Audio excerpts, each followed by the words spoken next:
ಶ್ರೀಗುರುಭ್ಯೋ ನಮಃ ಹರಿ ಓಂ. ಶಂಕರಂ ಶಂಕರಾಚಾರ್ಯಂ ಕೇಶವಂ ಬಾದರಾಯಣಂ ಸೂತ್ರಭಾಷ್ಯಕೃತೌ ವಂದೇ ಭಗವಂತೌ ಪುನಃ ಪುನಃ.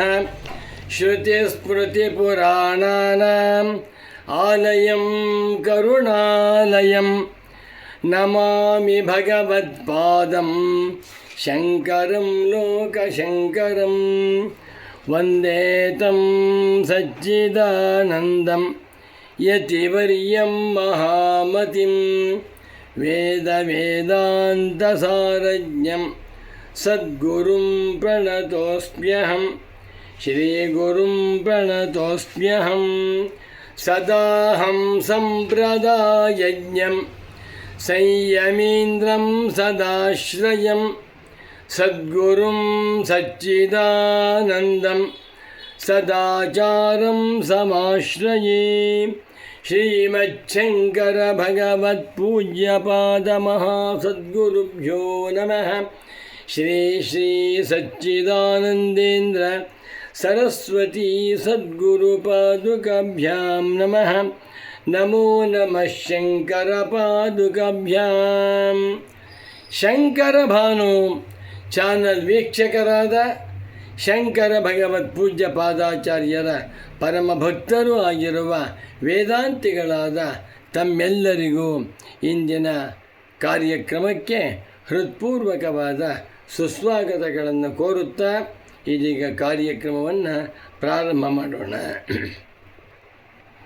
ಬ್ರಹ್ಮಸೂತ್ರ ಶಾಂಕರ ಭಾಷ್ಯದಲ್ಲಿ ಭಾಷ್ಯಕಾರ ಶಂಕರರು ಅನೇಕ ಸಂದೇಶಗಳನ್ನು ಬರೆದಿದ್ದಾರೆ. ಆ ಒಂದೊಂದು ಸಂದೇಶವು ಮುಮುಕ್ಷುಗಳಿಗೆ ಜಿಲೇಬಿ ಊಟದಂತಿದೆ. ಇವತ್ತು ನಾನು ಅಂಥ ಒಂದು ವಾಕ್ಯವನ್ನು ತೆಗೆದುಕೊಂಡು ಆ ದಿವ್ಯ ಸಂದೇಶವನ್ನು ತಮಗೆ ತಿಳಿಸ್ತೇನೆ. ಏತೌ ಮಂತ್ರೌ ಅನಾಧೇಯಾತಿಶಯತಾಂ ನಿತ್ಯಶುದ್ಧತಾಂಚ ಬ್ರಹ್ಮಣೋ ದರ್ಶಯತಃ ಬ್ರಹ್ಮಭಾವಶ್ಚ ಮೋಕ್ಷಃ. ಎಂಥ ವಾಕ್ಯವಿದು, ಎಷ್ಟು ಚೆನ್ನಾಗಿದೆ. ಮತ್ತೊಮ್ಮೆ ಹೇಳ್ತೇನೆ. ಏತೌ ಮಂತ್ರೌ ಅನಾಧೇಯಾತಿಶಯತಾಂ ನಿತ್ಯಶುದ್ಧತಾಂಚ ಬ್ರಹ್ಮಣೋ ದರ್ಶಯತಃ ಬ್ರಹ್ಮಭಾವಶ್ಚ ಮೋಕ್ಷಃ. ಏತೌ ಮಂತ್ರೌ, ಈ ಎರಡು ಮಂತ್ರಗಳು, ಒಂದು ಶ್ವೇತಾಶ್ವತರೋಪನಿಷತ್ತಿನ ಮಂತ್ರ, ಮತ್ತೊಂದು ಈಶಾವಾಸ್ಯೋಪನಿಷತ್ತಿನ ಮಂತ್ರ. ಏಕೋ ದೇವಃ ಸರ್ವಭೂತೇಷು ಗೂಢಃ ಸರ್ವವ್ಯಾಪಿ ಸರ್ವಭೂತಾಂತರಾತ್ಮ ಕರ್ಮಾಧ್ಯಕ್ಷಃ ಸರ್ವಭೂತಾಧಿವಾಸಃ ಸಾಕ್ಷಿ ಚೇತ ಕೇವಲೋ ನಿರ್ಗುಣಶ್ಚ. ಎಂಥ ಸುಂದರವಾದ ಮಂತ್ರ. ಆತ್ಮನು ಏಕಃ ಅದ್ವಿತೀಯನು, ದೇವ ಪ್ರಕಾಶ ಸ್ವರೂಪನಾಗಿದ್ದಾನೆ, ಸರ್ವಭೂತೇಷು ಗೂಢ ಎಲ್ಲ ಪ್ರಾಣಿಗಳಲ್ಲಿಯೂ ಅಡಕವಾಗಿದ್ದಾನೆ, ಸರ್ವಭೂತಾಂತರಾತ್ಮ ಎಲ್ಲ ಭೂತಗಳಿಗೂ ಅಂತರಾತ್ಮನಾಗಿದ್ದಾನೆ. ಇಂಥ ಆತ್ಮನು ಸಾಕ್ಷಿ ಚೇತ ಕೇವಲ ನಿರ್ಗುಣಶ್ಚ. ಆತ್ಮನು ಸಾಕ್ಷ್ಯ ಸ್ವರೂಪದಿಂದ ಇದ್ದಾನೆ, ಕೇವಲನಾಗಿದ್ದಾನೆ, ನಿರ್ಗುಣನಾಗಿದ್ದಾನೆ ಅಂತ ಹೇಳ್ತಾ ಇದೆ. ಇನ್ನೊಂದು ಮಂತ್ರ ಸಪರ್ಯಗ ಚುಕ್ರಮಕಾಯ ಮೌರಣಂ ಅಸ್ನಾವಿರಗುಂ ಶುದ್ಧಮಪಾಪವಿದ್ಧಂ ಕವಿರ್ಮನೀಷಿ ಪರಿಭೂ ಸ್ವಯಂಭೂ ಯಾಥಾ ತಥ್ಯತೋರ್ಥಾನ್ ವ್ಯದಧಾತ್ ಶಾಶ್ವತೀಭ್ಯಃ ಸಮಾಭ್ಯಃ.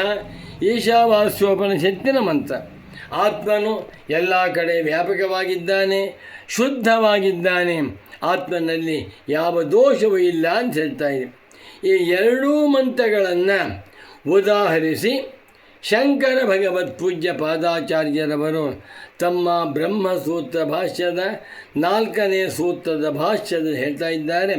ಏತೌ ಮಂತ್ರವು, ಎರಡೂ ಮಂತ್ರಗಳು ಅನಾಧೇಯಾತಿಶಯತ, ಬ್ರಹ್ಮದಲ್ಲಿ ಯಾವ ವಿಶೇಷ ಗುಣವನ್ನು ಕೂಡ ಹೇರುವುದಕ್ಕೆ ಸಾಧ್ಯವಿಲ್ಲ. ನಿರ್ಗುಣಂ ಬ್ರಹ್ಮ, ನೀವು ಬ್ರಹ್ಮವನ್ನು ಸುಂದರವಾಗಿದೆ ಅಂತ ಹೇಳಿದರೆ ತಪ್ಪು. ಬ್ರಹ್ಮವು ಅನೇಕ ಕಲ್ಯಾಣ ಗುಣಗಳಿಂದ ಕೂಡಿದೆ ಅಂತ ಹೇಳಿದರೂ ತಪ್ಪು. ಯಾಕೆ? ನಿರ್ಗುಣವಾಗಿದೆ ಬ್ರಹ್ಮ. ಬ್ರಹ್ಮವನ್ನು ಜಗತ್ಕಾರಣವಾಗಿದೆ ಅಂತ ಹೇಳಿದರೂ ತಪ್ಪು. ನಿತ್ಯ ಶುದ್ಧ, ನಿತ್ಯ ಬುದ್ಧ, ನಿತ್ಯ ಮುಕ್ತವಾಗಿರುವ ಬ್ರಹ್ಮದಲ್ಲಿ ಯಾವ ಗುಣಗಳನ್ನೇ ಹೇರಿದರೂ ಕೂಡ ಯಾವ ಗುಣಗಳಿಗೂ ಬ್ರಹ್ಮವು ವಿಷಯವಲ್ಲ. ಆಕಾಶವಿದೆ, ಆಕಾಶವನ್ನು ಏನಂತ ವರ್ಣನೆ ಮಾಡೋಣ? ಶುದ್ಧವಾಗಿದೆ ಎಂದರೂ ತಪ್ಪು, ವಿಶಾಲವಾಗಿದೆ ಎಂದರೂ ತಪ್ಪು, ಎಲ್ಲ ಕಡೆಗಳಲ್ಲಿಯೂ ತುಂಬಿಕೊಂಡಿದೆ ಎಂದರೂ ತಪ್ಪು. ಅದೇ ರೀತಿಯಲ್ಲಿ ಅನಾಧೇಯ ಅತಿಶಯತ ಬ್ರಹ್ಮದಲ್ಲಿ ಪಂಡಿತೋತ್ತಮರು ಮಹಾಕವಿಗಳು ಅನೇಕ ತರಹದ ಗುಣಗಳನ್ನು ಆರೋಪಣೆ ಮಾಡ್ತಾರೆ. ಯಾವ ಗುಣಗಳಿಗೂ ಬ್ರಹ್ಮವು ವಿಷಯವಲ್ಲ. ನಿತ್ಯ ಶುದ್ಧತಾಂ, ಪರಬ್ರಹ್ಮವು ನಿತ್ಯ ಶುದ್ಧವಾಗಿದೆ. ಬ್ರಹ್ಮದಲ್ಲಿ ಗುಣವೂ ಇಲ್ಲ, ದೋಷವೂ ಇಲ್ಲ. ಗುಣದೋಷಗಳು ದ್ವಂದ್ವಾತ್ಮಕ. ಎಲ್ಲಿ ಗುಣವಿದೆಯೋ ಅಲ್ಲಿ ದೋಷವಿದೆ, ಎಲ್ಲಿ ದೋಷವಿದೆಯೋ ಅಲ್ಲಿ ಗುಣವಿದೆ. ಸಕ್ಕರೆ ಗುಣವಿದೆ, ಆದರೆ ಡಯಾಬಿಟಿಕ್ ಪೇಷಂಟ್ಗೆ ದೋಷವಿದೆ. ಅಮೃತ ಗುಣವಿದೆ, ಜಾಸ್ತಿ ಕುಡಿದುಬಿಟ್ರೆ ಅಜೀರ್ಣವಾಗುತ್ತೆ. ಪ್ರತಿಯೊಂದು ವಸ್ತುವಿನಲ್ಲಿಯೂ ಕೂಡ ದ್ವಂದ್ವಾತ್ಮಕವಾದ್ದರಿಂದ ಗುಣವೂ ಇದೆ, ದೋಷವೂ ಇದೆ. ಪರಬ್ರಹ್ಮದಲ್ಲಿ ಯಾವ ಗುಣದೋಷಗಳೂ ಇಲ್ಲ. ನಿರ್ಗುಣಂ ಬ್ರಹ್ಮ, ನಿರುಪಾಧಿಕಂ ಬ್ರಹ್ಮ, ನಿರ್ವಿಶೇಷಂ ಬ್ರಹ್ಮ, ನಿರವಯವಂ ಬ್ರಹ್ಮ, ನಿಷ್ಪ್ರಪಂಚಂ ಬ್ರಹ್ಮ ಎನ್ನುವಂಥದ್ದು ಸಿದ್ಧಾಂತ. ಬ್ರಹ್ಮವನ್ನು ನಿತ್ಯ ಶುದ್ಧ ಎಂದು ಹೇಳುತ್ತಿದೆ. ಆದ್ದರಿಂದ ಎರಡೂ ಮಂತ್ರಗಳಲ್ಲಿ ಪರಬ್ರಹ್ಮವನ್ನು ಶುದ್ಧ ಸ್ವರೂಪವಾದದ್ದು ಅಂತ ಹೇಳ್ತಾ ಇದೆ. ಇಂಥ ಬ್ರಹ್ಮ ಸ್ವರೂಪದಲ್ಲಿ ನೆಲೆಗೊಳ್ಳುವುದಕ್ಕೆ ಮೋಕ್ಷ ಎಂದು ಹೆಸರು. ಇದು ಬಹಳ ಒಳ್ಳೆಯ ವಿಚಾರ. ಶಾಂಕರಾದ್ವೈತ ವೇದಾಂತ ದರ್ಶನದಲ್ಲಿ ಮೋಕ್ಷವೆಂದರೇನು? ಒಬ್ಬ ಸತ್ವದ ಮೋಕ್ಷವಾಯಿತು ಅಂತಾರೆ, ತಪ್ಪು. ಮದುವೆ ಮಾಡಿಕೊಂಡಿದ್ದ ಹೆಂಡತಿ ಮಕ್ಕಳಿದ್ದು ಎಲ್ಲವನ್ನೂ ಬಿಟ್ಟುಬಿಟ್ಟ, ಮೋಕ್ಷವಾಯಿತು ಅಂತಾರೆ. ಇದೆಲ್ಲ ಮೋಕ್ಷ. ಮನಸ್ಸಿನಲ್ಲಿರುವಂಥ ಅವಿದ್ಯಾ ಕಾಮ ಕರ್ಮ ಬಂಧನದಿಂದ ಬಿಡುಗಡೆಯೇ ಮೋಕ್ಷ. ನನ್ನ ಮನಸ್ಸಿನಲ್ಲಿರುವ ಜನ್ಮ ಜರ ಮರಣ ಬಂಧನ ಚಕ್ರದಿಂದ ಬಿಡುಗಡೆಯೇ ಮೋಕ್ಷ. ನಾನು ಹುಟ್ಟಿದ್ದೇನೆ, ನಾನೊಬ್ಬ ಬಡವ, ನನ್ನ ವಯಸ್ಸಾಯಿತು, ನಾನು ಸಾಯ್ತೇನೆ ಅಂದ್ಕೊಂಡಿದ್ದಾನಲ್ಲ, ಇದು ಅವಿದ್ಯ. ಪ್ರತಿಯೊಬ್ಬ ಮನುಷ್ಯನೂ ಕೂಡ ಅವಿದ್ಯೆಯಿಂದ ತನ್ನನ್ನು ಸಂಸಾರಿ ಅಂತ ಮಾಡ್ಕೊಂಡು, ಈ ಸಂಸಾರಿತ್ವ ಭ್ರಮೆಯಿಂದ ಬಿಡುಗಡೆಯೇ ಮೋಕ್ಷ. ಅದನ್ನು ಹೇಳ್ತಾ ಶಂಕರಾಚಾರ್ಯರು ಬ್ರಹ್ಮಭಾವಶ್ಚ ಮೋಕ್ಷ. ಎಷ್ಟು ಚೆನ್ನಾಗಿ ಬ್ರಹ್ಮಣ್ಯವಸ್ಥಾನಂ ಮೋಕ್ಷ, ಬ್ರಹ್ಮನಿಷ್ಠಾಯೇವ ಮೋಕ್ಷ. ಮೋಕ್ಷ ಅಂದ್ರೇನು? ಬ್ರಹ್ಮಸ್ವರೂಪದಲ್ಲಿ ಸೇರಿಕೊಂಡು ಒಂದಾಗಿ ಬಿಟ್ಟು ಜನ್ಮ ಮರಣ ಚಕ್ರದಿಂದ ತಪ್ಪಿಸಿಕೊಳ್ಳುವಿಕೆ. ಇಂಥ ಮೋಕ್ಷ ಸ್ವರೂಪದಲ್ಲಿ ತಾರತಮ್ಯವಿಲ್ಲ.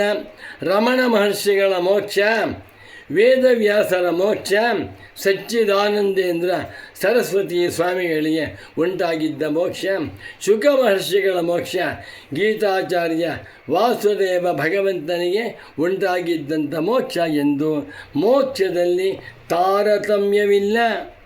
ನೋಡಿ, ಆಕಾಶದಲ್ಲಿ ತಾರತಮ್ಯವಿಲ್ಲ. ಸೂರ್ಯನಲ್ಲಾದರೂ ತಾರತಮ್ಯವಿರಬಹುದು. ಬೆಂಗಳೂರಿನಲ್ಲಿ 36 ಡಿಗ್ರಿ, ಗುಲ್ಬರ್ಗಾದಲ್ಲಿ 38 ಡಿಗ್ರಿ, ಬಳ್ಳಾರಿಯಲ್ಲಿ 40 ಡಿಗ್ರಿ ಅಂತ ಹೇಳ್ಬೋದು. ಸೂರ್ಯನಲ್ಲಿ ಯಾವ ವಿಶೇಷವಿಲ್ಲದೆ ಹೋದರೂ ಕೂಡ ಭೂಮಿ ಸೂರ್ಯರ ಸಂಬಂಧದಿಂದ ವಿಶೇಷ ಉಂಟಾಗಬಹುದು.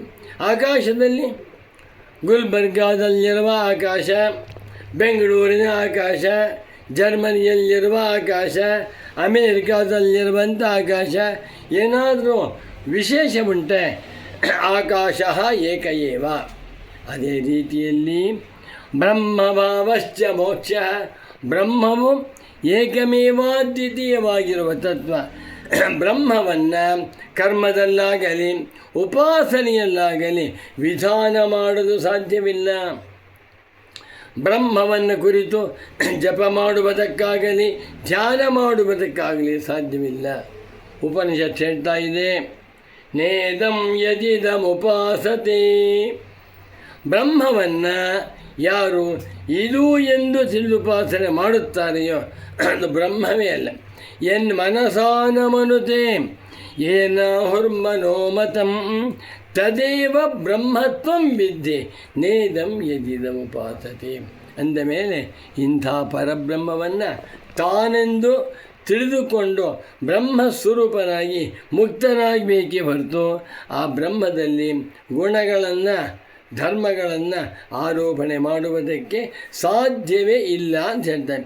ಅನಾಧೇಯಾತಿಶಯತ ನಿತ್ಯ ಶುದ್ಧತಾಂಚ ಬ್ರಹ್ಮಣ ದರ್ಶಯತಃ ಏತೌ ಮಂತ್ರ. ಇಂಥ ಬ್ರಹ್ಮತತ್ವವನ್ನು ತಿಳಿಸಿರುವಂಥ ಭಗವತ್ಪಾದ ಶಂಕರಾಚಾರ್ಯರಿಗೂ ಪರಮ ಪೂಜ್ಯ ಸದ್ಗುರುವರೆಣ್ಯರಾದ ಶ್ರೀ ಶ್ರೀ ಶ್ರೀ ಸಚ್ಚಿದಾನಂದೇಂದ್ರ ಸರಸ್ವತಿ ಸ್ವಾಮಿಗಳವರಿಗೂ ನಮಸ್ಕಾರವನ್ನು ಮಾಡುತ್ತಾ ಅವರ ಅನುಗ್ರಹದಿಂದ ನಾವೆಲ್ಲರೂ ಕೂಡ ಇಂಥ ಬ್ರಹ್ಮವೇ ಆಗಿದ್ದೇನೆ ಎಂದು ತಿಳಿದುಕೊಂಡು ಆತ್ಮಜ್ಞಾನಿಗಳಾಗಿ ಭವಬಂಧನದಿಂದ ಮುಕ್ತರಾಗುವಂತೆ ಆಗಲಿ ಎಂದು ತಿಳಿಸುತ್ತಾ ಈ ಕಾರ್ಯಕ್ರಮವನ್ನು ಇಲ್ಲಿಗೆ ಸಂಪನ್ನಗೊಳಿಸುತ್ತಿದ್ದೇನೆ. ನಮೋ ನಮಃ ಶಂಕರ ಪಾದುಕಭ್ಯಾಂ. ಓಂ ಶಾಂತಿ ಶಾಂತಿ ಶಾಂತಿ.